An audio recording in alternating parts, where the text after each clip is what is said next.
नमस्कार दर्शकों, आप देख रहे हैं डीडी हिमाचल और मैं हूं आपके साथ मेघा शर्मा। कार्यक्रम योग और जीवन में आप सभी दर्शकों का हार्दिक स्वागत है। दर्शकों, ये बात सर्वविदित है कि योग एक प्राचीन भारतीय पद्धति है, एक विद्या है जिसे पूरी दुनिया में अपनाया जा रहा है। योग केवल एक शारीरिक व्यायाम नहीं है, बल्कि जीवन को जीने की एक कला है। आज हमारे साथ स्टूडियो में मौजूद है कृष्णा, जो रबड़ बॉय के नाम से फेमस है। बहुत बहुत स्वागत करते हैं आपका। जी ओम प्रणाम। ओम प्रणाम। तो दर्शकों, आज हम बात करने जा रहे हैं जटिल योग क्रियाओं के बारे में। तो कृष्णा, जटिल योग क्रियाएं क्या होती है, थोड़ा सा बताएं इसके बारे में।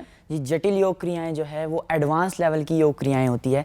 ये हमारे ऋषि मुनियों द्वारा ही निजात की गई है और हमारे जो ऋषि मुनि थे वो इन आसनों को करते थे, इनका प्रयोग करते थे और पुराने टाइम में गुरुकुल में भी ये आसन सबको सिखाए जाते थे। ये हमारे शरीर को फिट बनाता है, बैलेंस बनाता है, हमारे शरीर में स्टेमिना लाता है। मतलब जिम से तो बहुत बेटर है ना। हमारे जिम से हम बाहर वाले शरीर को हम सुस्त दिखाते हैं और अच्छे से मतलब बॉडी बना लेते हैं, सब केमिकल्स वगैरह का प्रयोग भी करते हैं। पर योगा में ऐसा कुछ नहीं है। योगा में हम सिर्फ नेचुरल रहते हैं और बॉडी को ही लिमिट बढ़ाते हैं। हम अपनी बॉडी की लिमिट बढ़ाते हैं और इसी को आगे चल के हमें सिद्ध करना होता है बॉडी को। अच्छा, ये बात है। तो अभी सुबह का समय है, बहुत से यंगस्टर्स ऐसे होते हैं जो सुबह के टाइम एकदम जिम जाना पसंद करते हैं, और आपने जैसे बात कही कि जिम से ज्यादा बेटर जटिल योग क्रियाएं हैं। तो जिम जब हम जाते हैं तो अक्सर क्या होता है, मैक्सिमम टाइम जब कोई जाता है तो अपनी मसल्स को टोन करने के लिए जाते हैं, है ना। और जटिल योग क्रियाओं की बात करें तो ये दोनों किस तरह, जैसे आपने भी बताया कि जब हम कोई जिम जाता है, कोई व्यक्ति जिम जाता है तो अपनी मसल को स्ट्रॉन्ग करता है, तो बाहर से ही होता है, मतलब अंदर से स्ट्रॉन्ग नहीं होता है क्या वो? नहीं, एक्चुअली जब हम जिम जाते हैं ना और हम एक्सरसाइज करते हैं, वो दिखने में सिर्फ दिखने के लिए हमारे बॉडी बाइसेप्स बन जाते हैं, वो सिर्फ दिखाने के लिए है। अच्छा। अंदर से वो शरीर टूटा होता है, अंदर से वो खोखला शरीर होता है जो हम जिम जाके या हैवी वेट्स उठा के जो हम बनाते हैं, केमिकल लेके बनाते हैं। पर जब हम योग करके बनाते हैं वो हमारे शरीर को फिट रखता है, हर एक पुर्जे को ठीक रखता है।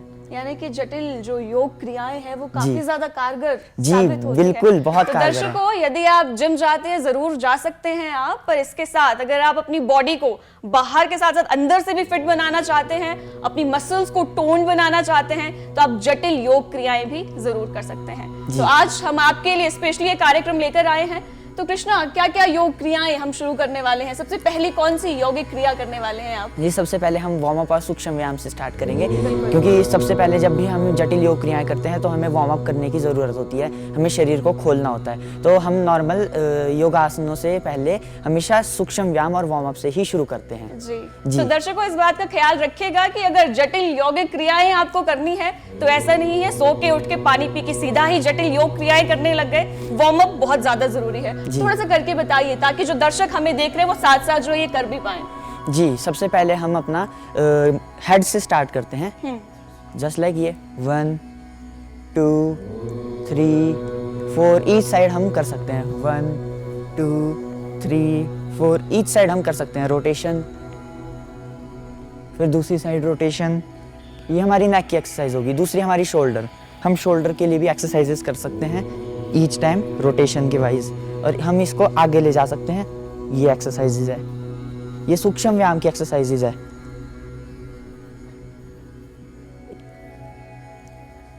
ऐसे इसमें हम फ्रंट में झुक सकते हैं और वापस आ सकते हैं, फ्रंट में झुक सकते हैं। ये हमारे शोल्डर्स को मजबूत करता है। उसके बाद आती है हमारी कमर, हम अपनी कमर को रोटेट कर सकते हैं ईच साइड, इससे हमारी कमर की फ्लेक्सिबिलिटी और फुर्ती बनी रहती है। नेक्स्ट आते हैं हमारे पैर, तो हम इसमें इस टाइप की हम वार्म अप एक्सरसाइज कर सकते हैं। जी, बहुत ही खूब। तो ये थी सूक्ष्म क्रियाएं। जी। तो जब हमने पूरा वार्म अप कर लिया, सूक्ष्म क्रियाएं कर ली, तो उसके बाद हम जटिल योग क्रियाएं कर सकते हैं। तो पहला कौन सा आसन करने वाले हैं आप? जी, पहले मैं आपको दिखाने वाला हूँ एडवांस बेंडिंग का पूर्ण चक्रासन। जी, थोड़ा सा करके बताइए और एक एक स्टेप बताइएगा ताकि साथ में मिलके जो है हमारे दर्शक भी कर सके। जी, सबसे पहले आपको बॉडी को रिलैक्स करना है और सांस लेना है और अपनी बॉडी को पीछे। ये हमारा चक्रासन और ये हमारा पूर्ण चक्रासन। उसके बाद हम धीरे से इसे रिलैक्स कर सकते हैं। ये हमारा पूर्ण चक्रासन है। इसके हमें काफ़ी सारे फायदे भी होते हैं। जी, बहुत ही खूब। तो ये था पूर्ण चक्रासन। जी।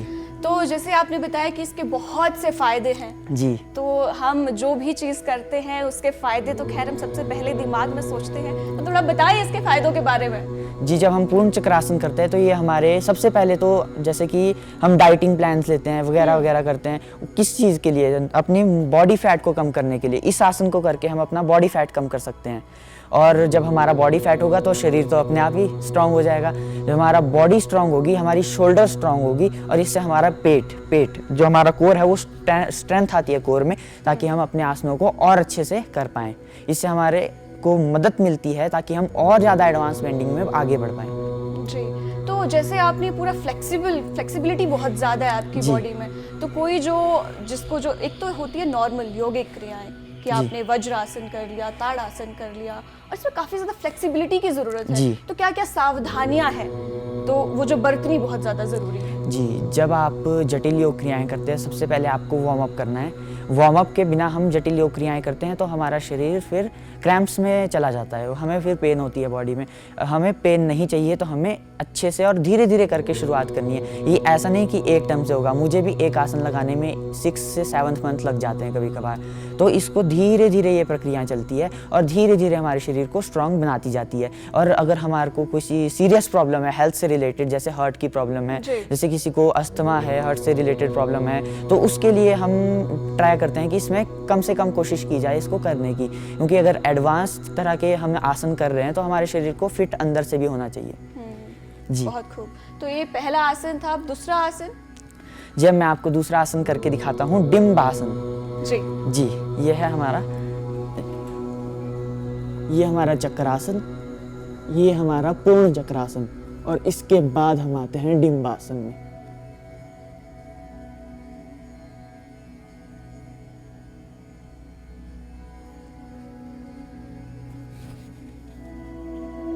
ये हमारा डिम्बासन है, ये पूर्ण चक्रासन के बाद आता है, और ये उससे ज़्यादा एडवांस आसन है। ये हम तब करते हैं जब हमें अपनी कमर को बिल्कुल एडवांस लेवल पे लेके जाना होता है। अगर हम इसे नहीं करेंगे तो हम अपनी कमर को उस लेवल के लिए नहीं मोड़ सकते जिस पे हम टूर्नामेंट्स खेलते हैं, जिस पे हम फाइट करते हैं, टूर्नामेंट्स में, कॉम्पिटिशन्स में फाइट करते हैं और रिप्रेजेंट करते हैं अपने इंडिया को। जी, बहुत खूब। तो इन सब जटिल यौगिक क्रियाओं से पता चलता है कि जो योगा के जो बेसिक टेक्निक्स है उसमें महारत हासिल जरूर होनी चाहिए, अदरवाइज बॉडी में वो जो फ्लेक्सिबिलिटी है वो नहीं आ पाती है। जैसे आपने अभी बताया इस आसन को करने से पहले कि एक आसन को जब आपको सही तरीके से करना है तो उसमें एक समय लगता है, तो वो समय एक अभ्यास के साथ आता है या ये पर्सन टू पर्सन भी वेरी करता है, बॉडी के अकॉर्डिंग भी वेरी करता है? नहीं, एक्चुअली ये हम अपनी उस पे विल पावर पे डिपेंड करता है। एक आसन को कोई होता है, मतलब एक बार लगाया आसन, हमने छोड़ दिया, रिलैक्स कर दिया कि मेरे से हो ही नहीं रहा है, फिर वो तो साल लग जाएगा उसको। अब एक दूसरा आसन है जो दूसरा आदमी है जो उसी आसन को कर रहा है 5 बारी दिन में, उसी आसन को 5 बारी लगा रहा है, तो उसकी जल्दी आने की संभावनाएं काफी ज्यादा होती है कि उसकी कमर जल्दी मुड़ जाएगी, उसका आसन जल्दी आ जाएगा। तो अभी जैसे हमने अपने दर्शकों को दिखाया 2 जो है हमने जटिल आसन किए, तो एक टाइम में कितने जटिल आसन जो है कर सकता है इंसान? एक टाइम में हम कितने भी जटिल आसन कर सकते हैं, 100, 200, 300, 1000 से भी ज़्यादा जो हमारे जटिल योग क्रियाएं आसन है, और इन आसनों की वेरिएशंस भी अलग अलग आती है, तो इसमें तो हम जितने सीखे उतने कम है। तो जितने सीखे उतने कम है। तो ऐसा नहीं है कि बॉडी पेन हो एक टाइम बाद जब आप कोई चीज़ हद से ज़्यादा करते हैं, अगर आप जिम भी हद से ज़्यादा हिट करते हैं तो कहीं ना कहीं वो बॉडी पेन, वो जो क्रैम्प्स होते हैं वो पड़ जाते हैं, तो क्या जटिल यौगिक क्रिया से वो चीज़ें नहीं होती? जटिल योग क्रियाएं हम एक साथ नहीं करते, जटिल योग क्रियाएं में हम धीरे धीरे जाते हैं। हम आज आपने आधा धनुरासन लगाया है, कल हम थोड़ा और लगाएंगे, परसों हम थोड़ा और लगाएंगे। इससे क्या होगा कि इससे जो हमारा आसन है वो दिन पर दिन और बढ़ता जाएगा, हमारी जो बॉडी की कैपेसिटी है वो दिन पर दिन और बढ़ती जाएगी। अब अगर एक आदमी आज 5 सेकंड सांस रोक पा रहा है, अगले दिन वो करेगा 6 सेकंड, ऐसे ही अगर हम बढ़ाते जाएंगे तो एक दिन वो 5 मिनट भी सांस रोक पाएगा। इसी प्रकार से ये चलता है। बहुत खूब कृष्णा। तो हमारे जो दर्शक है वो अगले आसन का इंतजार कर रहे होंगे कि अगला आसन आप कौन सा बताएंगे, तो अगला आसन थोड़ा बताएं उसके बारे में। अगला आसन मैं आपको कराने वाला हूँ शिवलिंकार आसन। ये शिवलिंकार आसन है जी।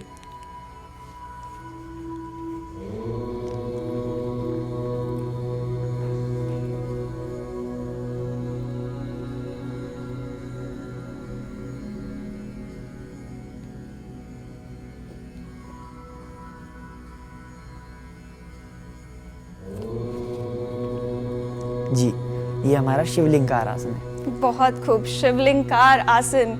तो इसको देख के तो मुझे लग रहा था कि मैं तो शायद काफी लंबा समय ले लूंगी अगर मुझे इसको परफॉर्म करना होगा। जी। तो आपको कितना टाइम लगा इस आसन की अगर बात करूं, इसमें महारत हासिल करने के लिए? सबसे पहले मैंने जो आपको चक्रासन दिखाया, पूर्ण चक्रासन, और उसके बाद मैंने आपको डिम्बासन दिखाया, और उसके बाद जो हमारी ये क्रियाएं हैं वो शुरू होती है। उसके बाद हमारा बेंडिंग जो है क्लियर हो जाती है। हमारी बेंडिंग क्लियर होने के बाद जो है हम ये आसन लगा पाते हैं। अब जब हमारी बेंडिंग क्लियर होगी उसके साथ साथ हमारे आर्म्स और शोल्डर्स में, लेग्स में पावर आ जाती है वो साथ करते करते समय के साथ साथ, और हम इस आसन को लगाने के लिए फिर मुश्किल नहीं लगता, फिर हम आसन इस आसन की अगर बात करें कृष्णा, तो ये कौन कौन से बॉडी पार्ट्स पे सबसे ज्यादा जोर डालता है, इफेक्ट डालता है? जी, इसमें हमारा बैलेंस, हमारे हैंड बैलेंस, हमारे ये जो 4 आर्म्स है ना, इसमें हमारे को पूरी वो लगती है, और बाकी इसमें बैलेंस खुद बनता है। इसमें हमें बैलेंस बनाने की जरूरत नहीं। अगर हमारे हाथों में, हमने शोल्डर में अगर हमने धनुरासन अच्छे से किया है, हमने सूक्ष्म व्यायाम अच्छे से किया है, तो ये चीज़ हमारी अपने आप स्ट्रांग होगी, 4 आर्म्स। ठीक है,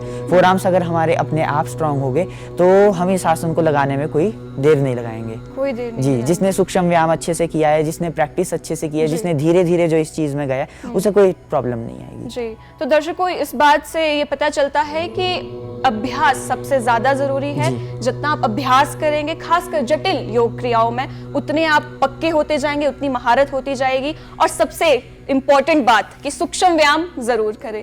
तो अगला आसन, अगले आसन के बारे में थोड़ा बताएं पहले। अगला आसन मैं आपको अंजनी आसन दिखाने वाला हूँ। अंजनी आसन। अंजनी आसन ये हमारे एक वेरिएशन है हमारी अश्व आसन की, मतलब जो घोड़ा होता है ना, ये उससे फॉर्म्ड है, उससे मिलता जुलता आसन है, और ये हमारे काफी सारे फायदे देता है। मतलब हमारी जो लेग स्ट्रेंथ है, हमारी लेग स्ट्रेंथ के साथ हमारी बैक बेंडिंग, मतलब 2 काम एक साथ हो रहे हैं। हमारी लेग्स की स्ट्रेंथ भी बढ़ रही है, हमारी ये जो उसकी है ना कमर की स्ट्रेंथ है वो भी बढ़ रही है। हमारे हैमस्ट्रिंग्स जो है मजबूत हो रहे हैं। जैसे किसी के हैमस्ट्रिंग निकल जाते हैं कभी कभार, क्रैम्प्स आ जाते हैं, मतलब एडवांस जो स्पोर्ट्स खेलते हैं, जो कबड्डी खेलते हैं, उनको तो पता ही होगा हैमस्ट्रिंग कितने महत्वपूर्ण है, उसको ये स्ट्रॉन्ग करता है। जी, तो प्लीज मैं आपको करके दिखाता हूँ। ये हमारा अश्व पोज है, घोड़े वाला पोज। जी, ये हमारा है अंजनी आसन। जी, अंजनी आसन। जी। तो कहीं ना कहीं आपकी जो बैक है उसको ये स्ट्रॉन्ग करता है। बैक को स्ट्रॉन्ग करता है। हमारी बैकबोन जो है ना आजकल यूथ में, वो बहुत मतलब बाहर को निकली होती है। हमारी जो बोन्स होती है ना, छोटी छोटी बोन्स होती है बैक बोन्स में, इतनी इतनी सी, कई सारी बोन्स होती है, वो बाहर निकली होती है। कमर जो बॉडी पोस्चर होता है हमारा ऐसे होता है आजकल के युवकों का, अगर आप देखोगे बॉडी पोस्चर एक अपने आप सीधा हो जाता है।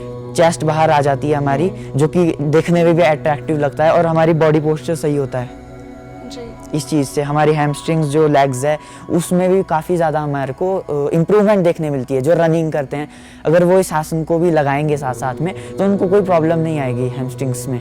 जी बिल्कुल जी। तो दर्शकों, आज के समय में हम ये आम सी बात देखते हैं कि जो कॉस्मेटिक इंडस्ट्री है वो काफ़ी ज़्यादा आगे बढ़ रही है। यानी कि हम अपनी जो बाहरी जो रूप सज्जा है उस पर काफ़ी ज़्यादा ध्यान देते हैं। दूसरी ओर एक और समस्या आ रही है, जो शारीरिक जो हमें बीमारियां हैं वो बहुत ज़्यादा जल्दी से हमारे शरीर को पकड़ लेती हैं। तो सबसे बेहतर तो यही है कि आप योग को जीवन में अपनाएं। इससे आप जो है आपकी एक तरह से संपूर्ण रूप से आपका विकास होगा। पर्सनालिटी डेवलपमेंट में बहुत ज़्यादा जो है काम करता है। जी। और इससे अगला आसन की अगर बात करें, इसके अगले आसन के बारे में बताएं। इसके बाद जो मैं आसन लगाने वाला हूँ वो हमारा है शल्वासन। ये हमारा मेन आसन है। ये हमारे को स्टार्टिंग में सिखाया जाता है। ये जो आसन है ना, नेक की इम्प्रूवमेंट में ये जो चीज़ है ना, हमारी नेक जो हमारी जॉ लाइन है, जैसे आजकल युवकों में चला है जॉ लाइन, काफी ज्यादा है कि जॉ लाइन होना बहुत ज्यादा जरूरी है। जॉ लाइन होगी, स्मार्ट दिखेंगे। दर्शकों, एक और आसन आपके लिए, अगर आप अपनी जॉ लाइन को सुंदर बनाना चाहते हैं, अट्रैक्टिव बनाना चाहते हैं, तो प्लीज आप करके दिखाएं। अट्रैक्टिव के साथ साथ स्ट्रांग भी बनती है। जो हम म्यूइंग एक्सरसाइजेस करते हैं ना, जो हम च्युइंगम चबाते हैं कई है ना, कई तो स्कूल में भी चले जाते हैं कि मैम हम च्युइंगम चबा रहे हैं, हमें जॉ लाइन निकालनी है, इसी बहाने से च्युइंगम खा लेते हैं। अच्छा। वो चीज इससे स्ट्रांग नहीं होती, इससे सिर्फ दिखावट आ जाती है। ये चीज अगर स्ट्रांग भी होती है इस आसन से, और देखने में भी अट्रैक्टिव लगती है। ओके, तो दोस्तों च्युइंगम छोड़ के आप ये यौगिक क्रिया अपना सकते हैं, और कृष्णा परफॉर्म करके भी दिखाएंगे किस तरह से इसको परफॉर्म किया जा सकता है। जी, सबसे पहले हमें बैठ जाना है ऐसे, इस पोजीशन से हम स्टार्ट करेंगे। इसे चिन नीचे लगाना है और ऊपर बैलेंस लेना है।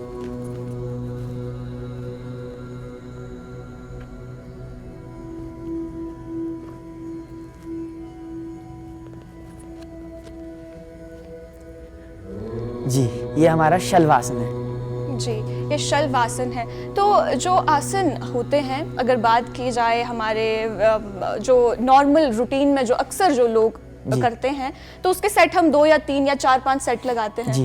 लेकिन जटिल योग क्रियाओं की अगर बात करें तो अभी तक हमने 3, 4, 5 करके दिखा दिए हैं। जी। तो इसके कितने सेट हम लगा सकते हैं या लगाने चाहिए? जी, एक दिन में हम 10 सेट्स भी लगा सकते हैं हर एक आसन के। मतलब हम 30 सेट्स भी लगा सकते हैं, हम 40 सेट्स भी लगा सकते हैं। और मैक्सिमम जो मतलब बच्चे परफॉर्म करते हैं, प्रैक्टिस कॉम्पिटिशन्स वगैरह परफॉर्म करते हैं, वो जो है इन आसनों को करने के लिए 50 आसन्स पर डे जो है मैक्सिमम यूज़ किया जाता है। 50 सेट्स जो हम लगा सकते हैं, 50 आसन्स पर डे। जी। तो आपने जितने भी अभी तक जटिल आसन किए, तो उससे ये साफ पता चल रहा है कि योग जब हम करते हैं तो खाली पेट का होना और भी ज़्यादा ज़रूरी हो जाता है। मुझे इसमें तो ये लगता है। जी, जो आसन है उसे हम खाना खाने के साथ नहीं लगा सकते, क्योंकि अगर हम खाना हमारे पेट में होगा और हम इन आसनों को लगाएंगे तो हमारा जो पेट में जो हमारी है ना कहीं प्रॉब्लम आ सकती है, खाना पेट में ही फंस सकता है। क्योंकि आपने देखा है जब हम आसन लगाते हैं तो हमारा पेट अंदर चला जाता है बिल्कुल। तो वो चीज़ जो है ज़रूरी है। जितना हम खाली पेट रहेंगे ना, जैसे सुबह सुबह उठ के खाली पेट एकदम, उस टाइम में हमारे को सबसे ज़्यादा बेनिफिट्स मिलते हैं इस चीज़ के, क्योंकि हम हर एक आसन को अच्छे से परफॉर्म कर पाते हैं इस चीज़ में। योग में अगर हम प्राणायाम की बात करें तो उसे हम किसी भी समय कहीं पर भी कर सकते हैं। लेकिन जटिल योग क्रियाओं की अगर बात करें, आज के समय में क्या है कृष्णा, लोग कहते हैं कि समय नहीं है, खासकर सुबह तो हम कर ही नहीं सकते हैं। ऑफिस, स्कूल, कॉलेज, यूनिवर्सिटी से आने के बाद शाम को हमें समय मिलता है तो हम कर सकते हैं। तो जटिल योग क्रियाएं जो ये आपने योग किए अभी, तो क्या शाम को आके कोई कर सकता है इंसान? जी, अगर आपको सुबह के टाइम मतलब काम है, अगर आपको सुबह के टाइम जरूरी काम है, तो हम इन्हें दिन के टाइम भी कर सकते हैं, हमें शाम के टाइम भी कर सकते हैं, हमें रात के टाइम भी कर सकते हैं। ऐसी कोई वो नहीं है, बस हमें 3 घंटे पहले खाना खाना है ये करने से। अगर हमने एक बार खाना खा दिया तो हम 3 घंटे तक ये क्रियाएं नहीं कर सकते, जटिल योग क्रियाएं। जी, बहुत खूब। तो अगले अगर आसन की बात की जाए तो उसके बारे में थोड़ा बताएं, कौन सा अगला आसन आप करने जा रहे हैं? जी, अगला आसन मैं आपको दिखाऊंगा। हनुमान आसन भी कई से बोलते हैं, कई से रामदूत आसन भी बोलते हैं, कई से कुछ और भी बोलते हैं। अरे वाह, तो अंजनी आसन के बाद हनुमान आसन, बहुत खूब। जी, इसमें हमें स्ट्रेच करना है बॉडी को और हमें साइड में स्प्लिट्स खोल देनी है अपनी।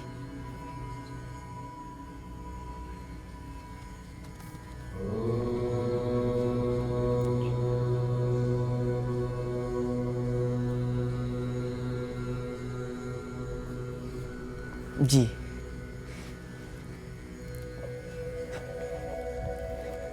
बहुत खूब। तो जटिल योग क्रियाएं जो है कृष्णा, सुबह के समय अगर कोई समय दे रहा है, सुबह या शाम भी ले लो, तो बैक टू बैक ही आसन लगाना तो शायद मुश्किल ही होता होगा। बीच में बॉडी को थोड़ा रिलैक्स करना जरूरी होता है क्या? जी, जब भी हम बैक बेंडिंग के आसन लगाते हैं ना, ये आपने नोट करनी है बात, जब भी हम बैक बेंडिंग का कोई आसन लगाते हैं तो हमें फ्रंट बेंडिंग का आसन जरूर उसके साथ ऐड करना है।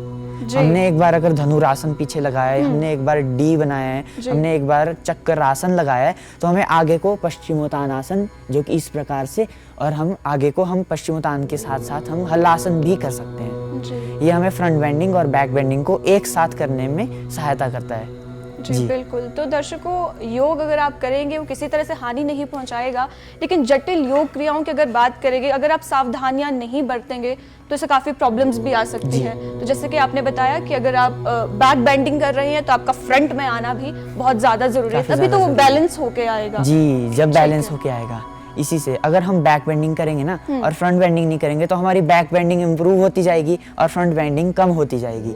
अगर हम पीछे को आसन अच्छे लगा रहे हैं तो आगे हम मुड़ ही नहीं पाएंगे, अगर हम आगे अच्छा लगा रहे हैं तो पीछे हम मुड़ ही नहीं पाएंगे। अगर हम इसे बैलेंस करके आगे पीछे दोनों साथ में करेंगे तो ये क्लियर रहेगा। जैसे अभी आपने हनुमान आसन लगाया तो उसमें लेग्स की काफी ज्यादा एक स्ट्रेचिंग होती है, तो उसके बाद कितना समय हमें थोड़ा रुकना है अगले आसन के लिए? ऐसा नहीं कि बैक टू बैक लगा रहे हैं, एक्सर्शन आ रहा है उससे। जो मतलब एडवांस लेवल के जो बच्चे हैं, जो एडवांस लेवल का करते हैं, वो 15 सेकंड्स का गैप लेते हैं हर आसन के बीच में। 15 सेकंड्स का। जी, अगर आपको थकावट ज्यादा हो रही है इस चीज में तो आप, वैसे तो होगी नहीं, अगर आप प्रॉपर चलेंगे ना हिसाब किताब से तो आपको ज्यादा थकावट होगी नहीं, आपका स्ट्रेंथ बॉडी उसी हिसाब से बन जाएगा। और बात यह है कि अगर आप इसे एक बैक टू बैक लगाते हैं तो नॉर्मल आप 30 सेकंड्स का गैप ले सकते हैं। बहुत खूब। तो कृष्णा, आप मात्र 17 साल के हैं, रबर बॉय के नाम से आप फेमस है, तो आपके जीवन में योग को अपनाने के बाद किस तरह का परिवर्तन आपने महसूस किया है? जी, योग को अपनाने के बाद जो है मन में ही शांति रहने लगी है। मतलब एक तरह की अलग शांति मन में आती है। हमें एक मोटिव मिल गया है मुझे अपने जीवन में आगे बढ़ने का। अपने जीवन में एक चीज़ मैंने डिसाइड कर लिया है कि मुझे योगा करना है, मुझे अपने देश में रिप्रेजेंट करना है, मुझे अपने स्टेट हिमाचल में रिप्रेजेंट करना है। और एक ड्रीम बन गया है अपना ही कि मुझे एक कोच बनना है, मुझे एक टीचर बनना है और ऐसे ही सिखाना भी है, लोगों को फिट करना है। पूरे भारत में, पूरे हिमाचल में, हर जगह पे लोगों को फिट करना है और अपनी जो संस्कृति है उसके बारे में बताना है। क्योंकि बहुत सारे लोग तो है जो मतलब इस चीज़ के बारे में भूल चुके हैं बिल्कुल। जी जी बहुत खूब। तो दर्शकों, कृष्णा का तो जो गोल है वो एकदम सेट है, लेकिन योग आज हर एक व्यक्ति की जरूरत बनता जा रहा है जी। और इसलिए योग को जीवन में अपनाना भी बेहद जरूरी है। ऐसा नहीं है कि आप उस समय का इंतजार करें कि आपका शरीर कोई बीमारी पकड़े फिर आप सोचे कि उसके अकॉर्डिंग हम कोई योगा आसन करें, तो ऐसा नहीं है। योग को अगर आप अभी से अपनाएंगे और जितना जल्दी अपनाएंगे उतना देर तक और जीवन के अंतिम क्षणों तक आपकी वो कहीं ना कहीं मदद करेगा। जी। तो कृष्णा, इससे अगले आसन की बात करें, थोड़ा सा उसके बारे में भी बताएं। जी, अगला आसन हमने आपको बैक बेंडिंग दिखाई। जी। अब अगले आसन में आपको दिखाऊंगा फ्रंट बेंडिंग में। अच्छा। ये कई टाइप के आसन होते हैं, मैं आपको फ्रंट बेंडिंग का दिखाने वाला हूँ। अब हम आपको दिखाऊंगा पश्चिमोत्तानासन। पश्चिमोत्तानासन। जी। हमें यहाँ पे इस पोजीशन में बैठना है और अपने हाथों के साथ साथ हाथों को ऊपर उठाना है और साथ में श्वास भी अंदर खींचनी है और नीचे।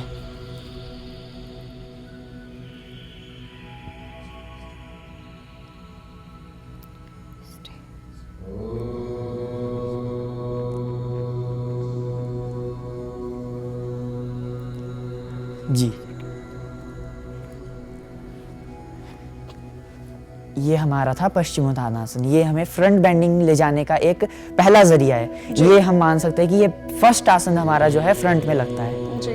तो जब आप फ्रंट बेंडिंग करना चाहे तो पहला ये आसन ही करना जरूरी है। इसके अलावा भी और आसन कर सकते हैं? इसके अलावा भी बहुत चाहे? सारे आसन हैं। आसन बहुत सारे हैं, आसन करके खत्म नहीं होंगे, इतने सारे आसन हैं। हर एक आसन सीख के हम सीख ही नहीं सकते, इतने सारे आसन हैं। पर जो हम स्टार्ट करते हैं तो ये हमारी पहली कड़ी है। जी।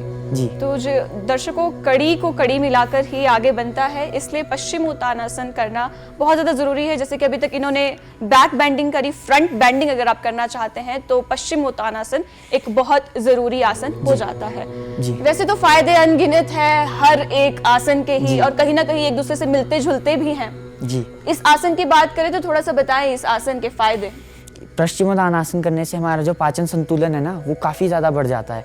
हमें ये सहायता करता है आगे बढ़ने में, फ्रंट बेंडिंग में जाने के लिए। जी। फ्रंट बेंडिंग में जब हम जाते हैं ना तो ये आसन हमें सहायता करता है कि हम और ज़्यादा फ्रंट में जा सके, हम अपने बॉडी को फ्रंट में भी इम्प्रूव कर सके जैसे हम बैक में करते हैं। जी बहुत खूब। तो दर्शकों, जो जटिल यौगिक क्रियाएं हैं वो कहीं ना कहीं जो इंटरनल ऑर्गन्स है एक तरह से मालिश का ही काम करते हैं उनकी, अगर मैं देख पा रही हूँ सरल भाषा में बोला जाए अगर। जी बिल्कुल। तो आपने फायदे बताए इसके, जी। थोड़ा सा ध्यान अगर रखना हो इस आसन को करते टाइम, क्योंकि आपने एक बात कही अभी, वैसे तो जब हम प्राणायाम करते हैं तो सांसों पर केंद्रित करते हैं हम अपने आप को। अगर हम बात करें आसन की तो क्या हम उस टाइम भी हमें बहुत ज्यादा जरूरी है कि अपनी जो श्वास है उस पर नियंत्रण रखें? जी, सांस पे नियंत्रण रखना ही योग माना जाता है। हमारे सांसों से ही योग चलता है। हर एक आसन को सांस से ही लेते हैं और हर एक आसन को हम सांस से ही छोड़ते हैं। हर एक आसन को लगाने की यही प्रक्रिया है। जी। तो दर्शकों, इस बात का भी ख्याल रखिए। इससे अगले आसन के बारे में बताएं थोड़ा। जी, अब मैं आपको ट्विस्टिंग के एक्सरसाइज में बताऊंगा। जैसे हमने नॉर्मल आसन करे ना, फ्रंट बेंडिंग बैक बेंडिंग कर दिए हमने। एक और कैटेगरी होती है ट्विस्ट की, बॉडी ट्विस्ट की। जी। तो मैं आपको एक आसन दिखाऊंगा बैक बेंडिंग में बॉडी ट्विस्ट का।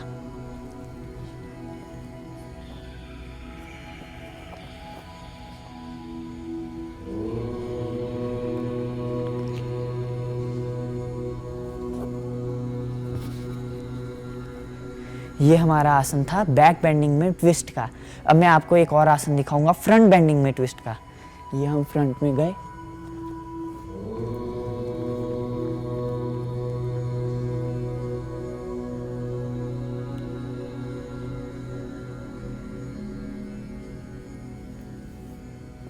ये हमारा था फ्रंट बेंडिंग में ट्विस्ट का। इसी प्रकार से हम ट्विस्ट में फ्रंट बेंडिंग और बैक बेंडिंग में भी कर सकते हैं। जी, बहुत खूब। तो इससे तो साफ पता चलता है कि क्यों आपको रबर बॉय कहा जाता है। जी। तो ये जो यौगिक क्रियाएं हैं, किस तरह से आपने जो है इन सारी यौगिक क्रियाओं को इकट्ठा किया और किस तरह से आपके जीवन में आप इनको आगे भी लेके जा रहे हैं? एक दो आसन और करके बताएंगे आप, क्योंकि कार्यक्रम का समय होता जा रहा है और आपने ये जो 2 आसन लगाए हैं, ये जो ट्विस्टेड आसन है एक तरह से, तो जो हमारे दर्शक है वो भी देखना चाहेंगे कि किस तरह से आप कर सकते हैं। जी, मैं आपको कुछ एडवांस आसन करके दिखाता हूँ कि जब आप एंड लेवल के उस पे कमर पे पहुंच जाएंगे ना, जब आपकी कमर एंड लेवल पे मुड़ जाएगी लास्ट लेवल पे, तो आप कैसे आसनों को लगा पाएंगे। जी, बहुत खूब।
बहुत ही खूब। तो ये एडवांस लेवल की योग क्रियाएं हैं, ये आप तभी कर सकते हैं जब आप जो है बेसिक टेक्निक्स योगा की आप महारत हासिल कर लेंगे, आपकी बॉडी जो है एक प्रॉपर फ्लेक्सिबिलिटी में आ जाएगी, आप ये योग क्रियाएं तभी करें। तो कृष्णा बहुत बहुत धन्यवाद, आप कार्यक्रम में आए। आपका भी बहुत धन्यवाद, आपने मुझे इनवाइट किया और एक मौका दिया कि मैं लोगों तक अपनी आवाज़ को पहुंचा सकूं, लोगों को जागरूक कर सकूं, जो कि इस टीवी कार्यक्रम के द्वारा बहुत खूबी से किया जाता है। जी, बहुत बहुत बहुत धन्यवाद कृष्णा जी। तो दर्शकों, आज के इस अंक में इतना ही। हमें आशा है कि आज का कार्यक्रम आपको बेहद पसंद आया होगा। दर्शकों, योग को जीवन में उतारना बेहद ज़रूरी है। आपसे भी यही आग्रह है कि हम मिलकर योग को जीवन में अपनाएं और स्वस्थ खुशहाल जीवन की ओर आगे अग्रसर हो। इसी अंक में धन्यवाद।